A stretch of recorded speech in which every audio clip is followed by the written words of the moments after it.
Doctor Vijay Kumar Reddy, plastics reconstructive and cosmetic surgeon, Aster Narayanadri hospital, Tirupati.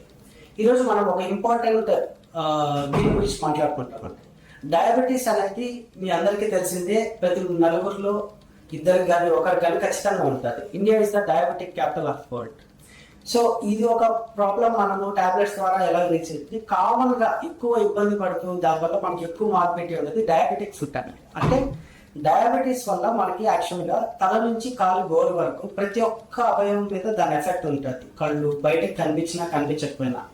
అలాగే మన joints, diabetic arthropathy అంటారు, జాయింట్స్లో కూడా ఎఫెక్ట్ ఉంటుంది. దీనివల్ల ఏంటి మనకి అనుకుంటే, మన ఫుట్ అనేది ఫ్లెక్సిబుల్గా అన్ని డిజైన్ చేసి పెట్టి ఉంటుంది. ఒక్కొక్క ఇక్కడ ఎలా ఉండాలి, ముందర ఎలా ఉండాలి, మధ్యలో వెనకాల ఉండాలి. అలా ఉన్నప్పుడే ప్రెషర్ ఈక్వల్గా పడుతుంది.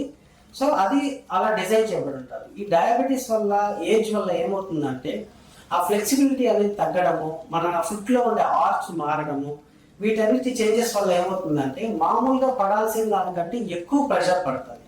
ఎక్కువ ప్రెషర్ ఎప్పుడైతే పడుతుందో, ప్రెషర్ ఎక్కువ అవడం వల్ల స్లోగా రక్త ప్రసరణ అనేది తగ్గడం మొదలవుతుంది. దానివల్ల పుండ్లు రావడము, ఇంకా షుగర్లో పుండ్లు వచ్చిందంటే అది మారడానికి ఎక్కువ టైం తీసుకోవడము, ఇలా ఉండి కాళ్ళు కూడా పోగొట్టుకుంటున్నారు చాలామంది.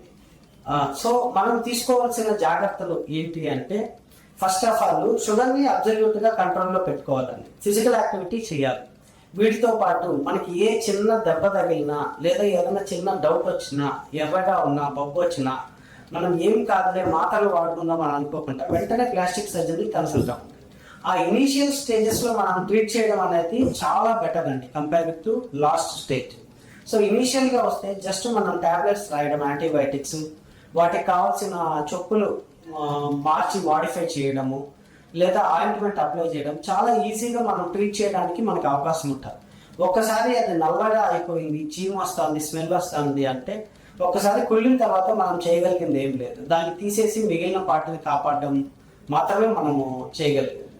అది కూడా మీరు తొందరగా ప్లాస్టిక్ సర్జరీ కన్సల్ట్ అయితే మన కాలు మొత్తం పోకుండా ఓన్లీ వేలుతోనూ లేదా ఒక పార్ట్ తీసేసి ఆ మిగిలిన కాలు అందరినీ కాపాడడం, అట్లా మనం హెల్ప్ చేయగలం.